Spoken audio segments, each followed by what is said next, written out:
maalitti ka deemu sirna kun sirna sabaati moo sirna nama dhuunfaati jechuu eega adda baafanne booda matarraan naanneffannee darbinee jechuu sirriitti beekna waan bilziqinnaa nu barsiisuuf sheekka abbutaafaa barsiisuuf hin cinqamina sigale bilziqinnaa ifaa kirismas kana bittee calaqqee tanaan si shawwaddu sigale sheekka abbutaafaa tana barsiifnaa bilziqinnaa tana shaakalsiifnaa jettanii hin rakkatina isin jabaadha gaafa akka nuti gubanne gubattan ammoo sigale kasaaraan gaafa si beekadhu laal namni tokko namni ciniiname tokko bakka tana bofaa jiraa yoo siinjee bofa kana yoo diddeetti deemte si gatii kafala malee wahi kana seenee jechi jaamun jiru jechu nutuutti seenneeti immoo wahi kana seenee jechaa jirra jechu siyala saniifu bilziqinnaan tun maaliif ummata salaale irratti xiyyeeffattii na jala gasseen ilaali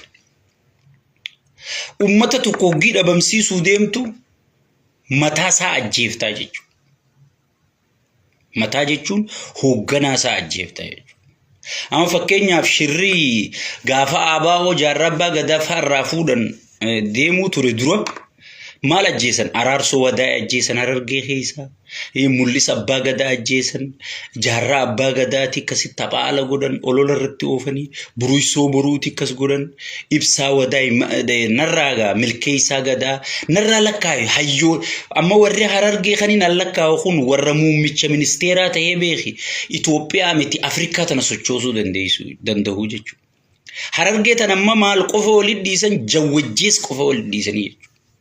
جوجيس ملال خون الشيء خون جمناية خون خنا قرتي أما معلوم مر بيرك أوفن مرتو يقولنا بكبوتا هررجة هندمي بكهوندا تلك على بيراتا كرسي هررجة برنامج سن هررجة وجي جنب بيرات تفتشو زون انتين بيري الدنيا وجنودو قادا غيرو مكافو لال ديراس نما قبنا جتشوف ديتي بيتا أما ما نوديسن سيقول بيرة قفا نوديسني جتشو بيرة كنو خدو خطي جلابه ربي أسنو باسي أما حكا هررقي خانا قولو حواسو جي جيفتو حواس أجيسو الرئيس يخاسو جرابه سيقول سلالة وجيب تروفو مال قده وهند سيبر رئيسي تنجرا نجل قسيني لالي دورسا حيوتا سلالة رتيه فتيجو سلالة تنبيخي أمتا غرتي دوري الراقبه أما أدواء النتين دادا تخانا نمنيلو لإلمان سلالي خنابه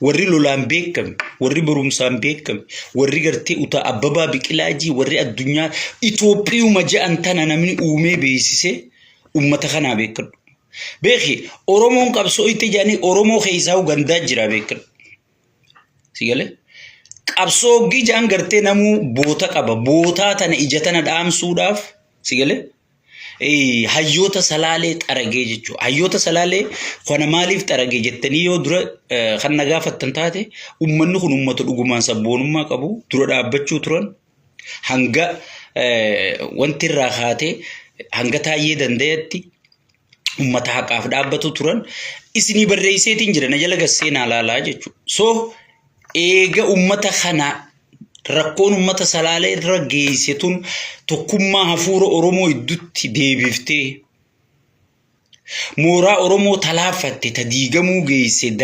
dandamachiiftee sigale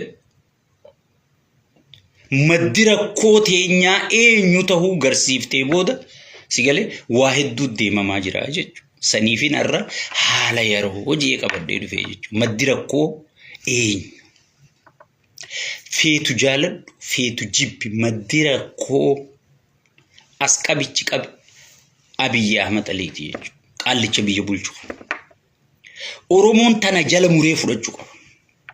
Maddi rakkoo fannoo miti. Fannoon hooggansa mataa isii qabdi.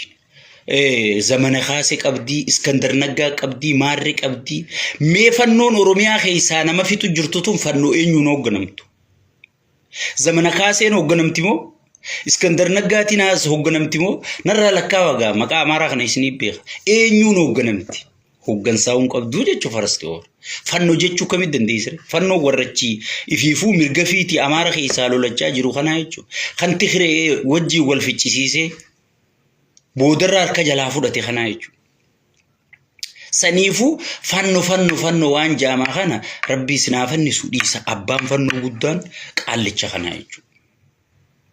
Ka ashkarticha isaa guddaa Oromiyaa irraa fuudhee maallaqa ergee sadiis barreessinee jirra. Na jala gasseen ilaali. Guyyamee akka Shimallis Abdiisaa fuudhee achi geesse na jala gasseen ilaali jechuudha. Wanni fanno jaamu hin jirtu dursa Oromoo wanni fittiimuu qabdu. Sigalee mootummaa Oromooti yoo Abiyyi nama jeesi jenne akka waan Oromoon nama jeeftetti ilaalamaa haya badaboo puu aboota nama siyaasaan beenen sosobideemi kijibdoota. Oromoo fi Abiyyi maaltu wal fide? Abiyyi jechuun bar hoogganaa sirnaati. Abiyyi jechuun hoogganaa sirna tokkooti bar. Akkas taanaan gaa bakka Mililikii fi Amaarinni tokko haa Amaara kaanuu lafaaree akka jirutti. Amaaraa fi sirni adda jennee adda baafnee if keessatti isaan dhiifnee Oromoo fi Abiyyi takka afaan Oromoo haa akkamii jira hoo? Uummata keenya maaliif gowwoomsuu barbaaddan? Maaliif if gowwoomsuu barbaaddan? Sirnaa fi sabni walitti hundufu. Oromoo keessa nama Abiyyiin deeggarree jira, nama Abiyyiin deeggarree jira jechuudha. Abiyyiin deeggarree kuni walumaan dhaabama. Wanni akkas jedhamu hin jirtu. Sirna amma deengadda akkamitti dubbachuu turre. Gaafa Mililik sirna Mililik faan nu miidhe malee sirna Mililik faan nu miidhe malee ummanni Amaaraa humaan hungoone jechaan jirru.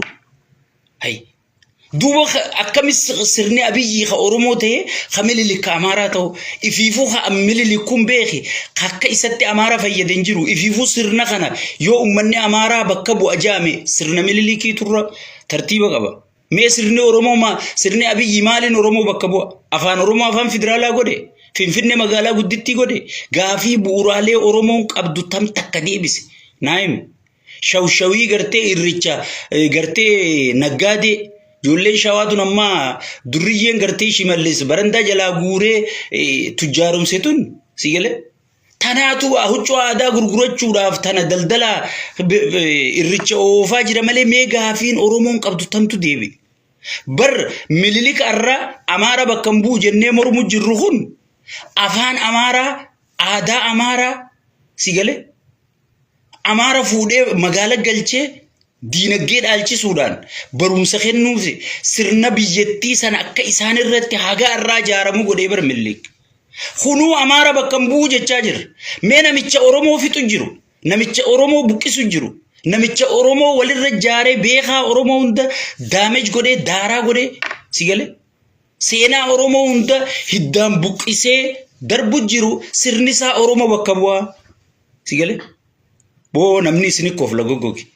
Nama maqaa qabu gurguddaa fa'aa akkana yuudar qaanfadha. Hijab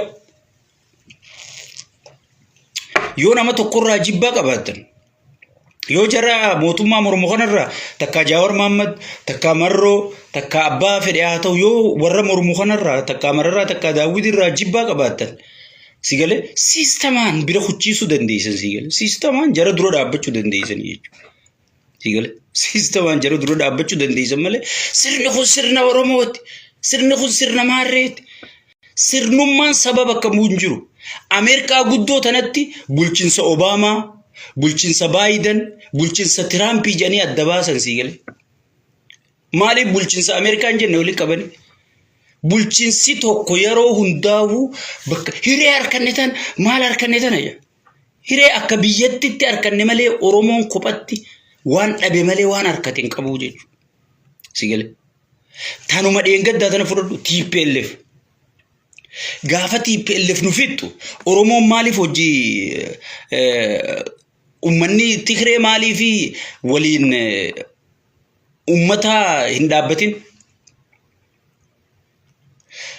Ummanni Oromoo maaliif TPLF gaafa kaatee loltu Abiyyi dura maaliif dhaabbatan? Ummata fixuun dandeessu kan miidhe TPLF janii dura hin dhaabbanne? Sigalee madaa jiituu ta TPLF beeku. Sigalee okay maaliif dheengadda duuba ummata TPLF ummata Tigraay fi TPLF waladdaa maaliif jettanii dhaabbattarre? Eega nuu fi Abiyyi tokko taane eega sirni Abiyyiitii fi Oromoon tokko taane sigalee haya sirni TPLF fi sigalee Sirni TPLF fi Tigreenis tokko gaa. Sirni Mililikii fi Amaarinis tokko re. Hay. Maal goonaa Mililik du'e faarse barbaannaa uree hajiru kanarraa kafalachuudha. Akkasimi. Sigale. Yeroo kamiyyuu sirni sababa akka bu'uun jiru. Abiyyi khallolu jiruuf ashkarrootiin abiyyi wanni sareen inni aangurru guurate wanni dutaa jirtuuf aangoo isaanii eeggachuu qofaaf. Oromoo feetu jees, feetu gubi, feetu dhabamsiis sun dhimma mataa isaaniitiin miti. Anaa siimaa dhageeffadhu. Guurii gurraa fudhadhu. Nama akkana ijoollee gartee waan akkanaa dhaabaa jiran. Ergaan hangana jeeboota egaa waa'ee sirnaa sirriitti ganaan gabbee sirriitti siima sigalee. Shimallis Abdiisatti hin dabraa jechuudha. Shimallis Abdiisaa dheengaddaa naqamtee dhaqee haasawa godhee ture. Shimallis Abdiisaa dheengadda naqamtee dhaqee haasawa godhee ture jechuudha. Maal jee isin oolchuu hin dandeenyu moohamnee sigalee. Bar siyaasaa dhugaatiin siyaasaa jira dhageeffadhu. Haasoyni Shimallis Abdiisaa kadheen gaddaa moohamuusaa jala mureessitti ummanni Oromoo kanaa booda mootummaan ittisuu jira jettee afaan bantee teessee yoo iyyite fayyaan qabdu. Shimallis dheengadda jala mureessii himee jira. Mootummaan gartee riphee loltoonni olaantummaa akka harkatanii jiran. Tarkaanfii takka akka fudhachuu hin dandeenye. Mootummaa dadhabaa ta'uu mirkaneessee jira. Silaa biyya seeraa fi heera qabdu taate. Silaa biyya gartee namaa taate. Shimallis Abdiisaa guyyas dhiifama naa godhaa jee aangoo gadhiisuu qabaa jechuudha. Maal goona gaa? Biyya sirnaa fi namaa uddambeen, biyya sirnaa fi sabaa uddambeen. Namni tokko afaan Oromoo haa dubbatu muummicha ministeeraa ta'e, namni tokko afaan Oromoo dubbatu kaantibaa ta'e, namni tokko afaan Oromoo dubbatu makalaakiyaa bulche, afaan Oromoo dubbatu gartee pirezidaantii ta'e, hunoo keenyaa siin jaa dhaabbate. Warri Oromoo paartii ifi ijaarte ta ummata gabroonfattee gibira akka feete guurattee aangoo dheereeffachuu barbaaddu ta Oromiyaa keessaa Tigreen dur Oromoon gabroonfachuu jaaratteetu hiree Oromoo ta Oromoon qabsoon fidatte wab godhatee ol bahe. Silaa dheengadda osoo akki jiraate osoo namni jiraate Shimallis Abdiisaa guyyas walgeessanirra rizaayin godhu qabaa jechuudha. Aangoo isin sarvii godhuu dadhabe, nageenya isin oolchuu dadhabe. Sigale kuno aangoo teessan isinii kennee ji'ee aangoon ta ummata waan taate osoo sigale aangoon ta abiyyi ta'uu baatte gaa isa abiyyi kenneef ashkara abiyyiiti osoo ummanni kan kennuuf taate aangoo teessan isinii deebisee ji'ee biyya guddatte keessatti rizaayin godhu qabaa jechuudha. Riphee lolaan dheengadda fildi marshaal fildi harshaa kan hin anjuun kun daangaa Suudaanirra jechaafne funaanaa jirra. Xiqquma qofa bar torbaan lama 2 week qofa. Nu obsaa jee dheengaddu tana jee bar. 2 week qofa nu obsaa. Bar bubuutu funaanu jirra. Tuun abdii murattee harka kennachaa jirti. Sigale. Tuun abdii murattee harka kennachaa jirti. Tuun baqattee kuttee. Tuun rifeensa cirattee magaala galtee. Sigale. Tuanni finnee warra harka kennachuu diti. Amma bubuutuu funaanaa jirra. Nu torbaan lama qofa nu obsaa. Osoon sun deemaa jirtuuti pirezidaantiin naannoo sanii dhufee daangaa keessi eeysisuu hin dandeenye. Sigale. Daangaa kee wanni si eeysisuu dadhabeef wabootu tarkaanfiin irra fudhachuu jira. Wayyaaboo numa ololee bara abaa warratti maasha Allah. Akkuma beekanin mana eegan janiimi muummee kiyya. Inni bara abaa ofii Oromoo wal jibbisiise akkasatti itti nafne. Sigale. Yaa obboleessoo ifirratti ololu jirti. Bar namni hin beekne wahiin dhawajee if dhawaan baanan sun namicha kanarratti hin argan sigale. namni hin beekne kun wahiin dhawajeeti if dhawaa baanan san qaallicha san irratti hin argee jechuudha.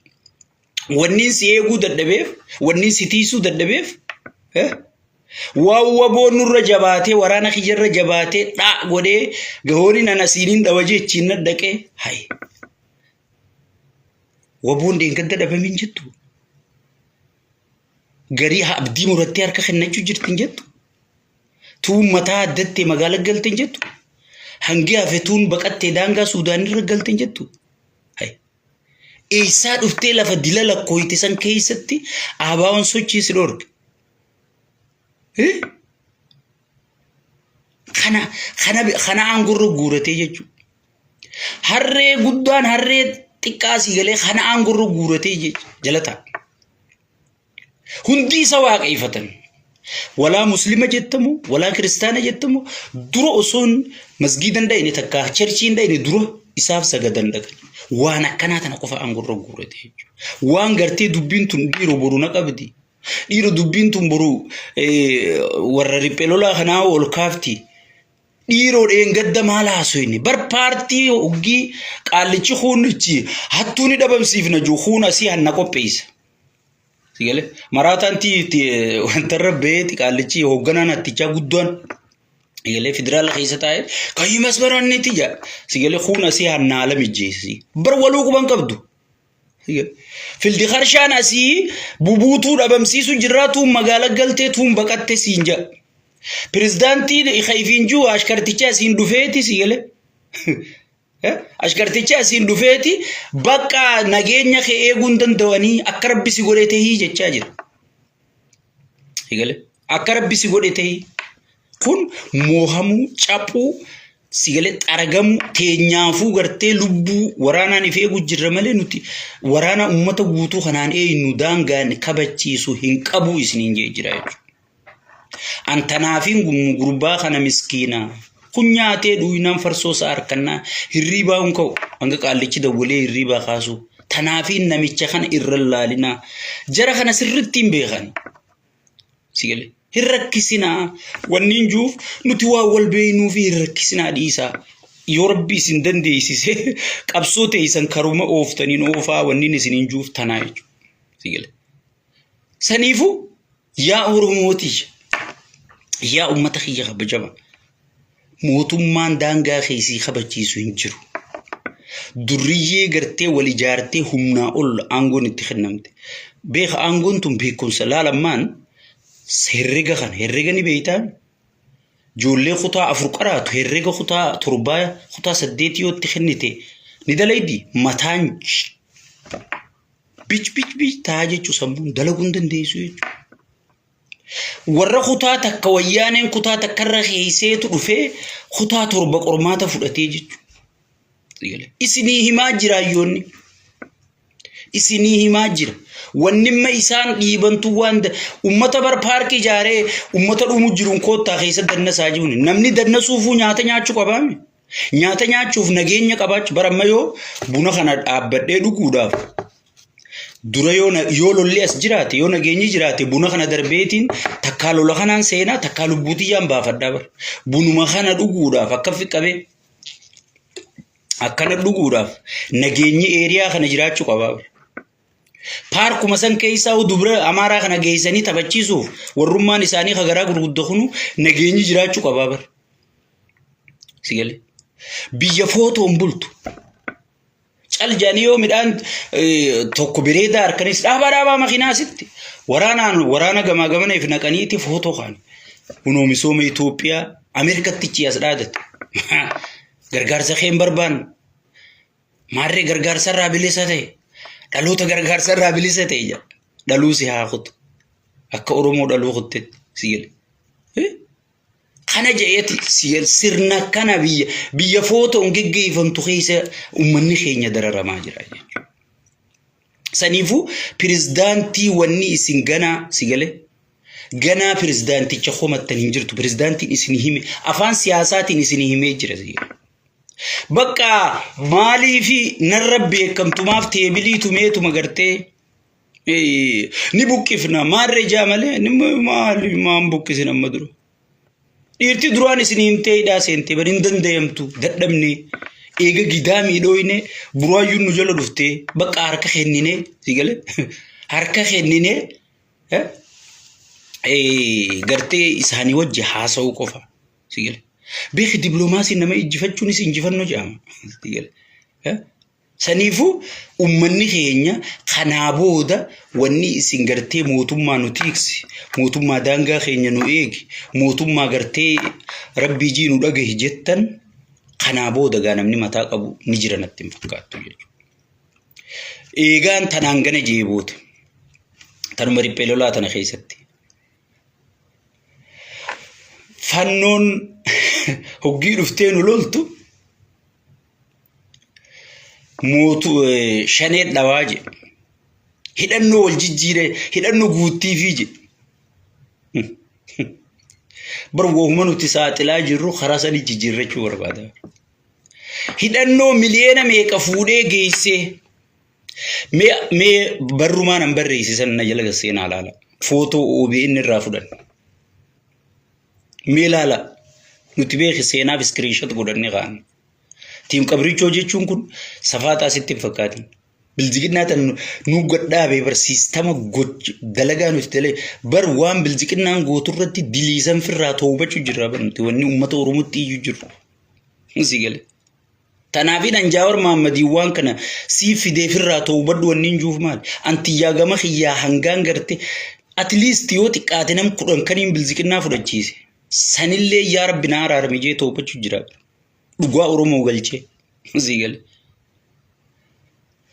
mee gasseenaa laala akkuma TPLF lollee dhabamsiifne